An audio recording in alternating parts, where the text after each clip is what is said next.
এরপর তন্নির আম্মুর কাছে কল দিলাম। হ্যালো, আসসালামু আলাইকুম। ওয়ালাইকুম সালাম। কেমন আছো বাবা? জি ভালো, আপনি? আছি মোটামুটি। তন্নি কোথায়? ওর নাম্বার বন্ধ কেন? কি জানি বাবা, বিকেলে কোথা থেকে কাঁদতে কাঁদতে এসে রুমের দরজা বন্ধ করে দিয়েছে। অনেকবার ডেকেছি, দরজা খুলছে না, কিছু খাচ্ছেও না। তোমার সাথে কি কিছু হয়েছে? না, আমার সাথে কিছু হয়নি। তো বাবা, আজকে আমাদের বাসায় আসবে না? না, আজকে আসবো না। কেন বাবা?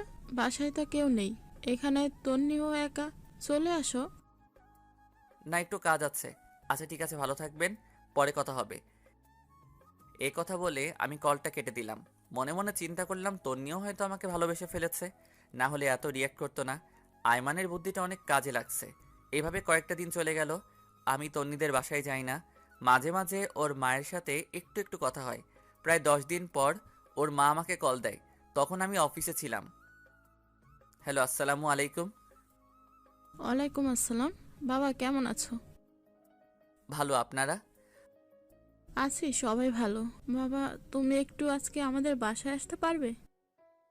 আসলে আমার তো একটু কাজ ছিল। কেন, কোনো সমস্যা হয়েছে নাকি? আসলে হয়েছে কি, আমার বড় বোন নাকি অনেক অসুস্থ। আমি আর তোমার শ্বশুর আব্বা ওখানে যাচ্ছি।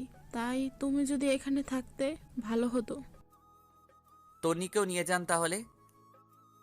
ও যেতে চাচ্ছে না, সেজন্য তো আমরা একটু টেনশনে আছি। সে একা একা বাসায় কিভাবে থাকবে? যদি তুমি একটু আসতে ভালো হতো। আচ্ছা ঠিক আছে, আপনারা যান, আমি সন্ধ্যার সময় আসব। এ কথা বলে কলটা কেটে দিলাম। কেমন জানি খুব খারাপ লাগছে আজকে। অনেকদিন পর ওর সাথে দেখা করতে যাচ্ছি। রাত প্রায় 8টার সময় ওদের বাসায় গেলাম। কলিং বেল বাজানোর সাথে সাথেই দরজা খুলে দিল। মনে হয় আমার জন্যই অপেক্ষা করছিল। ভিতরে গেলাম, দেখলাম চোখ মুখ লাল করে বসে আছে। দেখতে বাচ্চাদের মতো লাগছে। তারপর আমি বললাম, কেমন আছিস? তুই এখানে কেন আসছিস? আম্মা বলেছে তাই। লজ্জা করে না অন্য মেয়েদের সাথে ঘুরে এখন এখানে আসতে? সেটা আমার ব্যাপার। আমি তো তোর কেউ না। আমাকে নিয়ে তোর এত মাথা ব্যথা কেন? তোর মতো ফালতুকে বিয়ে করাই আমার ভুল হয়েছে। আগে জানলে জীবনও কবুল বলতাম না। আমার মাথা গরম করবি না।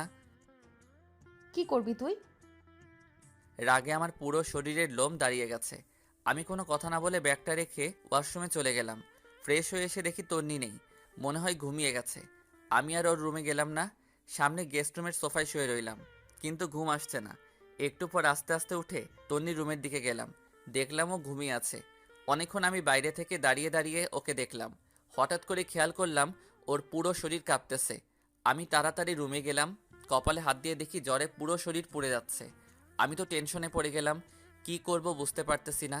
পরে কিচেন রুম থেকে একটা বাটি নিয়ে এসে ওর মাথায় জলপট্টি দিলাম অনেকক্ষণ, কিন্তু কিছুতেই কমছে না। পরে একটা বালতিতে পানি নিয়ে এসে ওর মাথায় দিলাম। প্রায় 2 ঘন্টার মতো পানি দেওয়ার পর জ্বর কিছুটা কমলো। পরে দেখলাম পানি দিতে দিতে ওর শরীরও ভিজিয়ে দিলাম। এখন কাপড়টা চেঞ্জ করতে হবে, বাট কিভাবে করব বুঝতে পারতেছি না। সে যদি দেখে আমি ওর কাপড় চেঞ্জ করছি, তাহলে আমার অবস্থা শেষ। সকালবেলা আমি নাস্তা নিয়ে ওর রুমে গেলাম। দেখলাম সে মাত্র ঘুম থেকে উঠছে। আমার হাতে নাস্তা দেখে চমকে উঠল।